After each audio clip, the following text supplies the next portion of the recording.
Hello साथियों, स्वागत है आप सभी का आपके अपने चैनल एपेक्स अकेडमी 1 पर।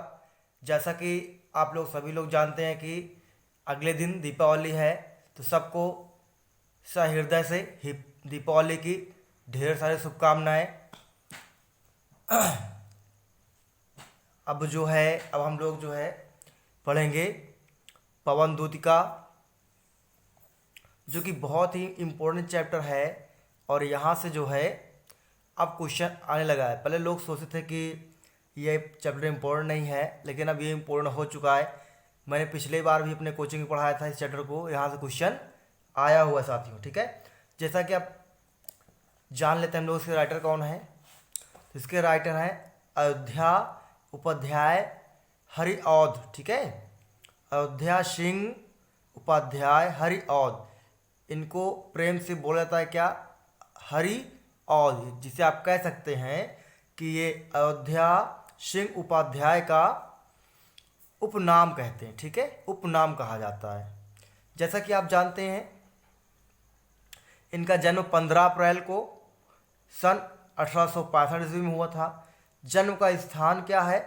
निजामाबाद है, जो इस समय प्रेजेंट में आजमगढ़ में है। इनके पिताजी का नाम था भोला सिंह उपाध्याय और माताजी का नाम था रुक्मणी देवी। ठीक है, क्या नाम था? रुक्मणी देवी था।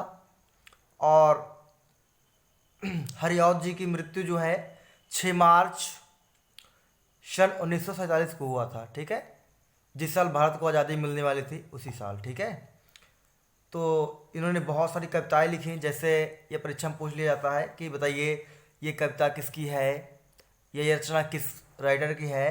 तो जैसे प्रिय प्रवास, वैदेही वनवास, पारिजात, चुभते चौपदे, चोखे चौपदे। ठीक है, इनमें से सबसे ज़्यादा इम्पोर्टेंट क्या था? प्रिय प्रवास आपका और वैदेही वनवास, ये ज़्यादा फेमस हुई है। और जो पवन दूत का लिया गया है, इसी महाकाव्य से लिया गया है। किस महाकाव्य से? प्रिय प्रवास से लिया गया है। इसमें बताया गया है, थोड़ा सा मैं सारांश दे दूं आपको, उसके बाद अर्थ बताता हूं। इसमें बताया गया है कि राधा जी दुखी हैं। और किस लिए दुखी हैं? क्योंकि कृष्णा जी अपना मथुरा छोड़कर वृंदावन चले गए थे, और वहाँ जाकर ना कोई संदेश दिया, ना कुछ पत्र लिखवाया, ना संदेश वाहक से संदेश भिजवाया। इसीलिए राधा जी उदास बैठे थी। तभी के स्थिति को हरिऔध जी ने क्या किया है? अच्छे से डिज़ाइन किया है, जो कि बहुत ही बेहतरीन तरीके से लिखा गया है। तो आइए अब स्टार्ट करते हैं राधा जी के बारे में। इसमें क्या है? राधा जी और कृष्ण जी दो ही शीर्षक हैं इसमें मुख्य, और जिसे संदेश भिजवाया जा रहा है वो भी बहुत इम्पोर्टेंट, जिसका नाम क्या है? पवन अर्थात वायु। ठीक है, और दूतिका का अर्थ होता है संदेश वाहक।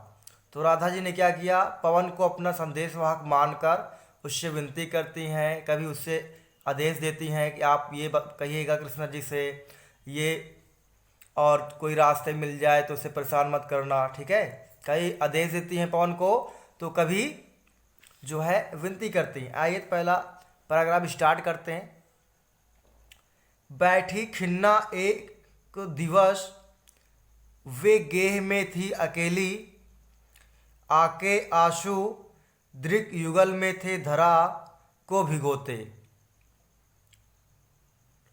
देखिए, बैठी खिन्ना, यक यक मतलब एक होता है। ठीक है, तो बैठी खिन्ना मतलब खिन्ना का अर्थ होता है कि दुखी। ठीक है, और दिवस मतलब दिन। यक दिवस मतलब होता है एक दिन। वे मतलब राधा जी कह रही हैं, राधा जी को बता रहे हैं। कौन बता रहा है? हरिऔध। अकेली मतलब अकेले ही होता, जानते हैं। तो बताया जा रहा है, तो अपने हरिऔध जी कह रहे हैं कि राधा जी जब अकेले, ठीक है, राधा जी जब अकेले एक दिवस, एक दिन वे अपने घर में बैठी थी। और किस अवस्था में थी? तो दुखी अवस्था में थी। तो इसकी पूरी लाइन क्या बन जाएगी? जब राधा जी एक दिन अकेले दुखी होकर अपने घर में बैठी थी। ठीक है, तो उसके पश्चात की लाइन क्या है? आके आशु दृग युगल में थे, धरा को भिगोते। तो बता रहे हैं आपके राइटर साहब हरिऔध जी की राधा जी के दृग मतलब आँख होता है, युगल मतलब दोनों, ठीक है। दोनों आँखों में आंसू भरे हुए थे और वे आँख से निकलकर गाल को स्पर्श करते हुए कहाँ जा रहे थे, नीचे गिर रहे थे, अर्थात धरा को भिगो रहे थे, ठीक है। तो आइए आगे समझते हैं। आई धीरे इस सदन में पुष्प सदगंध को ले, प्रातः वाली सुउपवन इसी काल वतायनों से। तो यहाँ फिर से हरिऔध जी कह रहे हैं जो वायु थी, पवन, धीरे से कहाँ आई, सदन अर्थात उनके घर में आई, ठीक है। और पुष्प सा सुगंध को ले, और अपने साथ क्या ले आई, सुगंध। कैसे सुगंध ले आई, जो पुष्पों की मीठी सुगंध थी उसे ले आई बहाकर, ठीक है। प्रातः वाली सु उपवन इसी काल वतायनों से, मतलब जब राधा जी बहुत उदास बैठी थी, इसी का मतलब उसी समय, और सुबह का समय था, और शुप और मतलब बहुत ही, जैसे आप कहते हैं ताज़ी हवा, वो वाली हवा चल रही थी। और वतायन मतलब खिड़की होती है, ठीक है, जहाँ से थोड़ा बहुत प्रकाश आ सके, हवा आ सके, वहाँ से उस स्थान से जो है वतायन और खिड़की से जो है हवा आ रही थी, और जहाँ राधा जी बैठी थी वहीं जाके हवा टकरा रही थी चारों ओर, और जो है सुगंधित थी हवा, ठीक है। तो आइए इसे एक बार पूरा जो है एक पैराग्राफ में देख लिया जाता है। तो पहले देखिए, राधा जी जो थी अपने घर में अकेली बैठी थी, और किस अवस्था में थी, तो दुखी होकर बैठी थी, और उनके आंसू दोनों आंखों से निकल रहे थे, और आँखों से निकलकर धरा मतलब धरती को भिगो रहे थे। तभी क्या है, उनकी खिड़की खुली हुई थी वतायन, और उसी खिड़की के द्वारा धीरे धीरे हवा आ रही थी उनके घर में, और उन हवाओं के साथ पुष्प का महक भी आ रहा था, ठीक है। तो फिर आगे देखिए क्या कहते हैं नेक्स्ट पैराग्राफ में। संतापों को विपुल बढ़ता देख के दुखिता हो, धीरे बोली शा दुख उससे श्रीमती राधिका यों, ठीक है। तो संतापों मतलब जो उनका दुख था, विपुल मतलब बढ़ रहा था तेजी से, देख के दुखता हो, ठीक है। तो राधा जी कहती हैं कि जब वो अपने दुख को देखा कि विपुल मतलब तेजी से बढ़ रहा है, तो और दुखित होकर उन्होंने कहा धीरे से। किससे कहा होगा भाई, पवन दूध का पढ़ रहे हैं तो पवन से ही बोलेंगी ना, किससे कह रही है, धीरे से बोला पवन से। शाद दुख उससे श्रीमती राधिका, कि राधिका जी ने बोला, किससे, पवन से बोला। प्यारी प्रातः पवन इतना क्यों मुझे है सताती, राधा जी ने कहा पवन से, हे प्यारी पवन क्यों तुम मुझे इतना परेशान करती हो, ठीक है। फिर क्या तू भी है कलुषित हुई काल की क्रूरता से, कलुषित मतलब परेशान हो, काल की क्रूरता मतलब काल की कठोरता से आप परेशान हैं, ठीक है। तो एक बार में समझ लीजिए, ठीक है। जब राधा जी अपने घर में बैठी थी तो हवा आ रही थी धीरे धीरे से, और हवा के कारण उन्हें चिड़चिड़ापन हो रहा था, अर्थात वो और परेशान हो रही थी, उनका दुख बढ़ता जा रहा था, ठीक है। तो राधा जी ने दुखी होकर बोला, वायु से धीरे से बोला, किसे बोला, धीरे से बोला, और कहा दुख भरी आवाज़ में, हे प्यारी पवन तुम मुझे क्यों इतना परेशान कर रही हो, क्या तुम्हें भी वो काल का चक्र परेशान किया है जो तुम मुझे परेशान कर रही हो। तो आइए अब ये पैराग्राफ तो कंप्लीट हो गया है, पैराग्राफ सेकेंड हो गया है, थर्ड देखते हैं पैराग्राफ। तो क्या लिखा है, मेरे प्यारे नवजलद से कंज से नेत्र वाले, जाके आए ना मधुवन से और ना भेजा संदेश, मैं रो रो के प्रिय विरह से बावली हो रही हूँ, जाके मेरे सब दुख कथा श्याम को तू सुना दे, ठीक है। तो आइए ये सब समझते हैं एक एक स्टेंजा में। मेरे प्यारे, अब ये मेरे प्यारे किसके लिए इस्तेमाल हुआ है, तो हमारे श्री कृष्ण जी के लिए इस्तेमाल किया गया है, भगवान श्री कृष्ण के लिए। नौ जलद से कंज से नेत्र वाले। अर्थात ये बता रहे हैं कि राधा जी कह रही हैं, मेरे प्यारे अर्थात मेरे कृष्ण जी नौ जलद से कंज से नेत्र वाले। जैसे नवनिर्मित बादल होता है जिसमें पानी भरे होते हैं अर्थात बहुत ही अच्छे लगते हैं, उसी प्रकार कंज नेत्र से वाले हमारे श्री कृष्ण जी की आंखें कैसी हैं, कमल की तरह है और बहुत ही अच्छी सुंदर दिखने वाली आँख है। फिर भी जो है राधा जी कहती हैं जाके आए ना मधुवन से, मतलब कह रही हैं कि यहाँ से चले गए हैं हमारे पास से। कहाँ? मधुवन मतलब मथुरा चले गए हैं और वहाँ जाकर लगता है हमें भूल गए और ना भेजा संदेशा, और कोई संदेश भी नहीं भिजवाया। ठीक है, किससे कह रही हैं? पवन से कह रही हैं। पवन अर्थात हवा से बता रहे हैं अपनी सारी बातें, उन्हें क्या क्या तकलीफ़ है। मैं रो रो के प्रिय विरह से बावली हो रही हूँ। फिर राधा जी कहती हैं पवन से कि हे पवन देव, मैं कृष्ण के प्रेम विरह अर्थात दुख से रो रो कर एकदम बावली सी हो गई हूँ, मेरी स्थिति एकदम बिगड़ चुकी है। ठीक है, मेरी स्थिति एकदम बिगड़ चुकी है। जाके मेरी सब दुख कथा श्याम को तू सुना दे। फिर अब पवन देव से क्या कर रही है राधा जी? आग्रह कर रही हैं, विनती कर रही हैं कि हे पवन देव, आप जाइएगा और मेरे श्याम अर्थात कृष्ण को मेरी सारी दुख तकलीफ सुना दीजिए कि आपके याद में, आपकी विरह में मैं कैसी बावली हो गई हूँ। ठीक है साथियों, समझ में आ रही है ना बातें? ठीक है, ना समझ में आ रही हो बातें तो एक बार नाम लीजिए राधे राधे, तो पक्का आ जाएगा आपको 100%। चलिए एक बार फिर से नाम लेते हैं भगवान श्री कृष्ण का, उसके बाद आगे पढ़ते हैं राधे राधे। तो देखिए ये स्टैंजा नंबर 4 है, बहुत ही लाजवाब। मैं आज आपको स्टैंजा नंबर 5 तक पढ़ाऊंगा, उसके बाद नेक्स्ट वीडियो में पढ़ाऊंगा आपको, क्योंकि चैप्टर बहुत बड़ा है।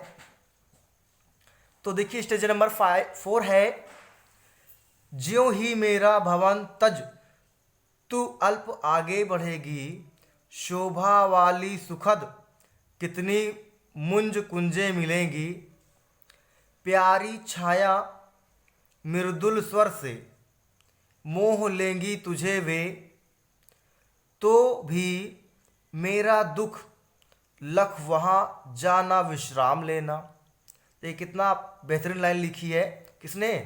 अपने राइटर हरिऔध जी ने। कह रही हैं राधा जी पवन से, ज्यों ही मेरा भवन तज तू अल्प आगे बढ़ेगी।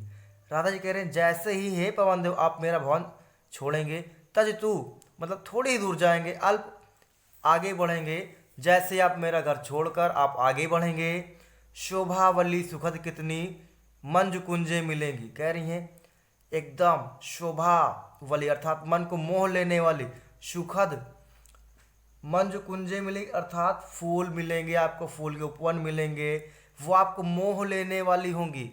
ठीक है, लेकिन आप उनके चक्कर में मत पड़िएगा, उनके मन को मोह लेने वाली खुशबू को मत जो है सहृदय से ग्रहण करना। किसे करें? राधा जी तो पवन देव से कह रही थी। फिर देखिए, प्यारी छाया मृदुल स्वर से मोह लेंगी तुझे वे। कह रहे हैं कि उनकी छाया ऐसी है एकदम मृदुल, एकदम सॉफ्ट मुलायम, जो आपको स्पर्श कर जाएंगी, स्वर से मोह लेंगी। जब वो हवाएं चलती हैं उन वृक्षों से होकर तो उनमें से एक मधुर आवाज़ निकलती है और उन आवाज़ों से आपको मोहने की बिल्कुल भरपूर कोशिश की जाएगी।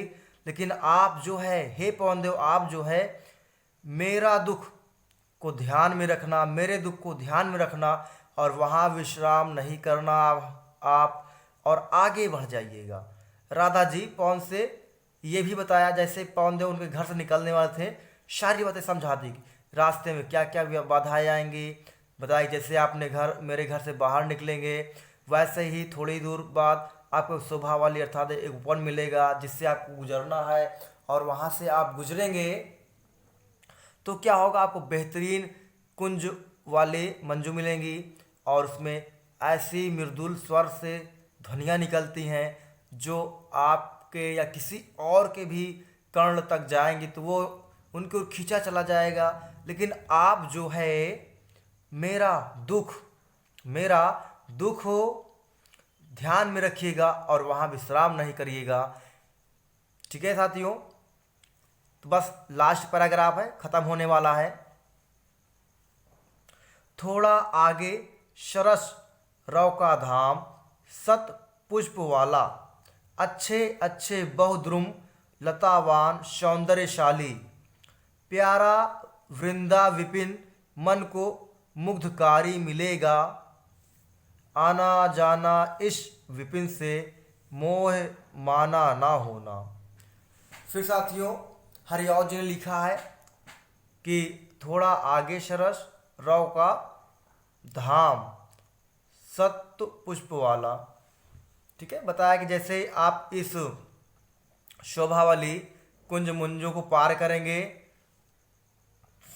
वैसे ही, ठीक है, आपको क्या मिलेगा, रव का धाम मिलेगा, जहाँ से धाम मतलब एक ऐसा स्थान होगा जिसे आप मंदिर कह सकते हैं, घर कह सकते हैं, वो मिलेगी आपको। और सत पुष्प वाला, वहाँ बहुत सारे अलग अलग प्रकार के पुष्प लगे होंगे, उसमें तो सुगंध आएगा, ध्वनि आएगी। ठीक है, ये सारे चीज़ें आएंगे। लेकिन आप मेरे दुख को याद रखिएगा, अच्छे अच्छे बहुद्रुम कह रहे हैं, अच्छे अच्छे पेड़ आएंगे, लताएँ आएंगे, लतावान। और पेड़ कैसे होंगे, पेड़ के ऊपर लताएँ चढ़ी होंगी जो ही बहुत ही बेहतरीन सुंदर लगे होंगे, अर्थात सौंदर्यशाली होंगे, जो आपके मन और हृदय को बिल्कुल मोह सकती है। लेकिन राधा जी ने क्या कहा कि प्यारा वृंदा विपिन, जो वृंदावन है उसे बहुत ही प्यारा जंगल है, बहुत ही प्यारा वृक्ष लगे हुए हैं जिसे हम लोग जंगल बोलते हैं, मन को मुग्धकारी मिलेगा। ऐसा जंगल होगा वृंदावन का जो आपके मन को मुग्ध कर सकता है। ठीक है, आपको आना जाना उसी जगह से है, करें ऐसा वन होगा वृंदावन का जो मुग्धकारी अर्थात आपके मन को मोह ले, ऐसा वन है। तो कहती है पवन देव से, हे पवन देव, आपका आना और जाना उसी स्थान से, उसी जंगल से है, विपिन मतलब जंगल, उसी स्थान से है। लेकिन आप जो है उसके मोह माया में नहीं पड़िएगा और मेरी सारी बातें जाकर मेरे श्याम सलोने कृष्ण से कह दीजिएगा कि हे कृष्ण देव, आपके याद में आपकी राधिका विराह विलक रही है और आप उससे संदेशा दीजिए कि आप कब वापस आ रहे हैं, आप कैसे हैं, ये सारी बातें। ठीक है, तो साथियों आज हम लोगों ने 5 पैराग्राफ पढ़ लिया है। अब इस पैराग्राफ के बाद जो है हम लोग नेक्स्ट वीडियो में पढ़ेंगे कि आगे क्या होता है, क्योंकि देखिए वीडियो बहुत बड़ी है। देखिए ये चैप्टर जो है बहुत बड़ा है, ये अभी 3रा पेज है, ये देखिए लास्ट ये है। तो हम लोग जो है इसको 3 वीडियो में करके पढ़ेंगे, 3-4 वीडियो में, जिससे क्या होगा आसानी से आप समझ पाएंगे। तो ऐसे ही हिंदी की लगातार बेहतरीन वीडियो देखने के लिए हमारे चैनल एपेक्स अकेडमी को सब्सक्राइब कीजिए, लाइक कीजिए और जो है अपने साथियों को बताइए, अपने यार दोस्त को बताइए कि हाँ यहाँ से आपको बेहतरीन कलेक्शन में जो है आपको व्याख्या मिल जाएगा, इसकी हिंदी आप समझ पाएंगे, जो कि अब व्याख्या करने का होता नहीं है। जब आप इसका अर्थ हो समझ पाएंगे, ठीक है, तभी क्या कर पाएंगे, आप इसका क्वेश्चन आंसर कर पाएंगे और आपको यहाँ से लगातार हिंदी बताई जाएगी इसकी, जिससे आपको समझ में आएगा कि हमें कैसे क्वेश्चन करना है। तो साथियों अगली वीडियो में मिलते हैं। जय हिंद साथियों।